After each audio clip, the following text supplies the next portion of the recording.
Enfin, sauf les abbés. Parce que les abbés slam, c'est pas très bien vu. Mais sinon, tout le monde peut faire du slam. C'est ouvert à tout le monde. Et je vous invite à aller voir des scènes de slam, c'est génial. Il y a des personnes âgées, il y a de la mixité de genre, de couleurs, de tout, en fait.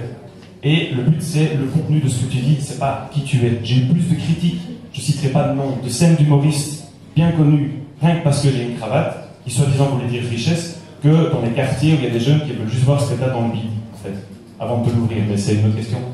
Mais j'ai eu beaucoup plus de jugements de milieux auxquels on ne s'attend pas. Donc moi, je vous invite à vous intéresser à ça, et je voulais en faire un avec vous, et pour ça, j'ai besoin de mots.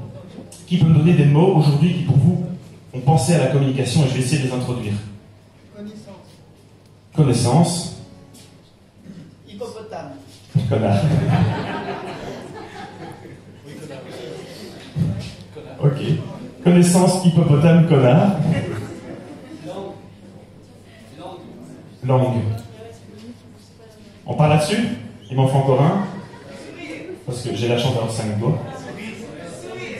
Sourire. Donc j'ai connaissance, hippopotame, connard. C'est pas personnel. Très bien. Connaissance, hippopotame, connard, sourire et langue.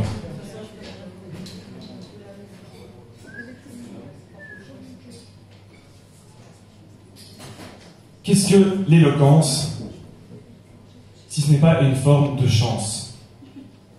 Est-elle toujours munie de pertinence? Est-elle toujours munie de connaissance? L'éloquence aujourd'hui à l'école, c'est la façon de prendre la parole. Si on va dans la rue rencontrer des amis, l'éloquence, c'est une façon de dire qui je suis.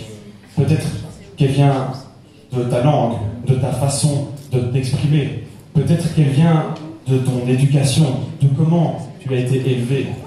Ou peut-être qu'elle vient du fait que tu es un hippopotame. Que quand tu parles, tu veux faire un drame. Peut-être que l'éloquence, c'est ta façon de rire, ta façon de dire à ton prochain, à ton voisin, que tu avais quelque chose à formuler. Peut-être que l'éloquence, c'est à toi, ta relevance. Peut-être que tu l'as quand tu montes sur la piste, quand tu vas sur scène, que tu veux être un artiste, ou que chaque jour de la semaine, l'éloquence, c'est ta façon d'exister. Peut-être que tu l'as quand tu parles à une femme, quand tu parles pour draguer. Peut-être que quand tu vis un drame, tu as juste envie d'exister. L'éloquence, c'est ta façon de t'imposer.